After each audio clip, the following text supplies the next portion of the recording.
एक कुंवारी थी जिसका नाम मरियम था। एक धर्मी पुरुष था जो दाऊद के घराने का था और उसका नाम यूसुफ था। और मरियम और यूसुफ का मंगनी हुआ।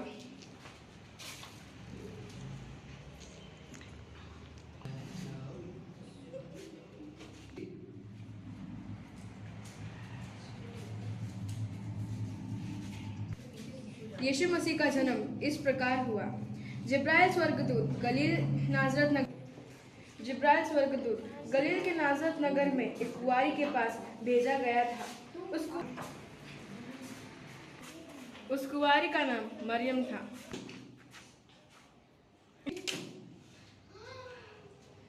स्वर्गदूत ने उसके पास भीतर आकर कहा,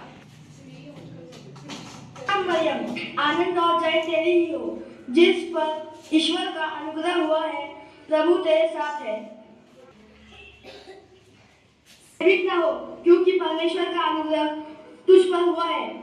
देख, तू गर्भवती होगी और तेरा एक पुत्र उत्पन्न होगा।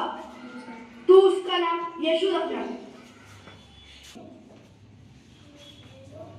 मरियम ने कहा, के अनुसार हो, दासी हूँ, मुझे तेरे वचन के अनुसार हो। यूसुफ जो धर्मी था और मरियम को बदनाम करना नहीं चाहता था और उसे चुपके से त्याग देने का विचार किया। जब वो उन बातों को सोच ही रहा था, स्वर्गदूत उसे स्वप्न में दिखाई देकर ये बातें कहे, दाऊद की संतान, तू अपने पत्नी को अपने यहाँ ले आने में मत डर, क्योंकि जो उसके गर्भ में है वो पवित्र आत्मा की ओर से है। तू उसका नाम यीशु रखना, क्योंकि वो अपने लोगों को पापों से उद्धार देगा।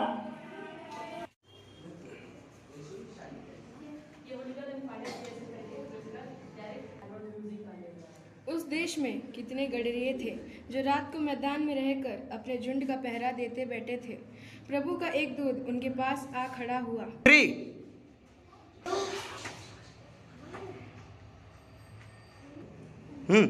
मत डरो, कि आज दाऊद की नगरी में एक तुम्हारे लिए उद्धारकर्ता जन्मा है, और ये यीशु मसीह यही प्रभु है। तुम एक बालक को कपड़े में लिपटा हुआ चरनी में पाओगे, क्योंकि देखो। जब स्वर्गदूत उनके पास से चला गया तो चरवाहों ने आपस में कहा, आओ हम बैतलहम जाकर यह बात जो हुई है जिसे प्रभु ने बताया है देखें। उन्होंने तुरंत जाकर मरियम और यूसुफ को और बालक को उस चरनी में पड़ा हुआ देखा।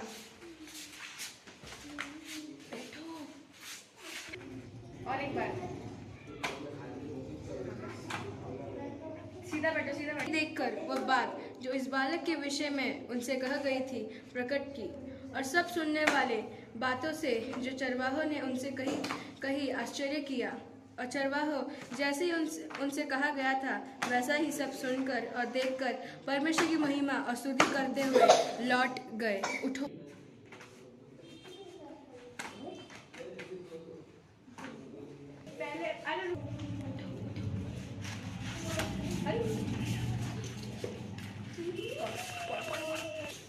वह अपने अपने घर लौट गए। फिर यीशु के माता पिता प्रतिवर्ष उसे फसह के पर्व में यरूशलेम ले जाया करते थे। जब यीशु 12 वर्ष का हुआ तो वह पर्व की रीति के अनुसार यरूशलेम को गया।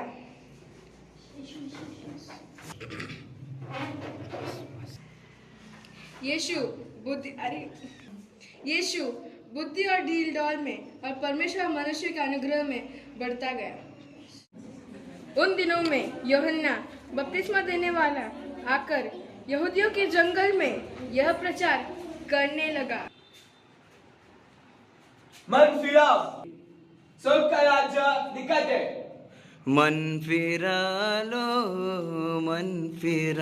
लो, एक दिन जीवन मिट जाएगा, फिर तो बंदे कित जाएगा। दुनिया से अब ध्यान हटा के यीशु पे ध्यान लगा लो, मन फिरा लो, मन फिरा लो। लोग अपने अपने पापों को मानकर यरदन नदी में उससे बपतिस्मा लिया।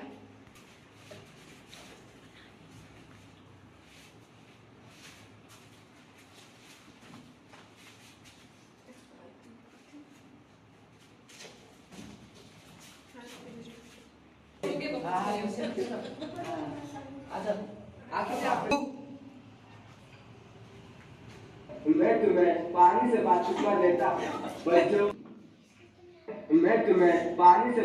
देता हूँ, पर जो मेरे पास आने वाला है वो मुझसे भी शक्तिमान है। वो तुम्हें आग और पवित्र आत्मा से बपतिस्मा देगा। उस समय यीशु गलील से यरदन के किनारे यूहन्ना के पास उससे बपतिस्मा लेने आया, परंतु यूहन्ना यह कहकर उसे रोकने लगा।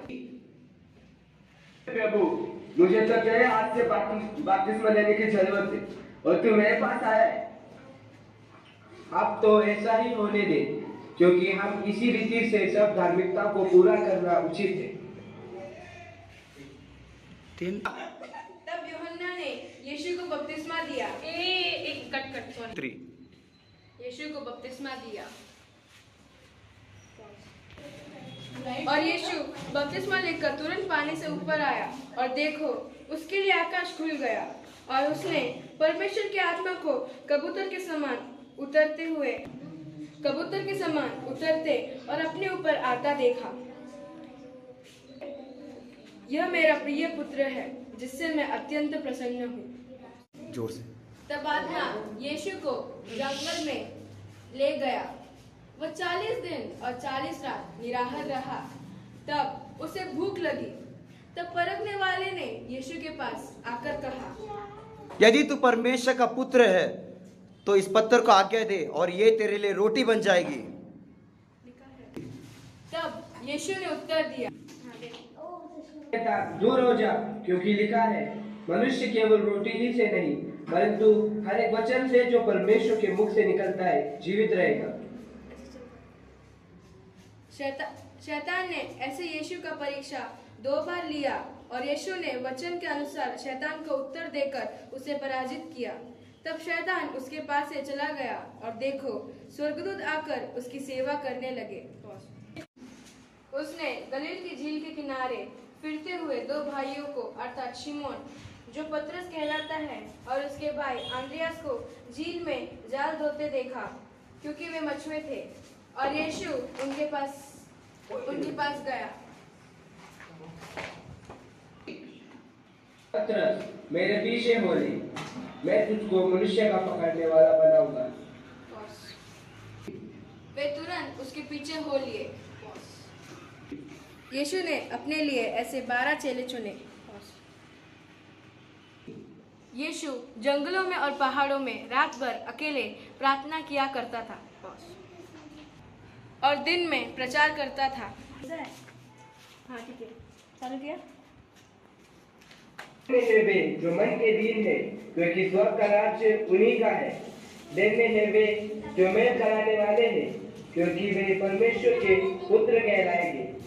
मैं ही मार्ग, सत्य और जीवन हूँ। मैं जीवन का जल हूँ। जो कोई यह जल पिएगा वह कभी प्यासा न रहेगा। मैं जीवन की रोटी हूँ। जो कोई यह रोटी खाएगा वह कभी भूखा न मरेगा।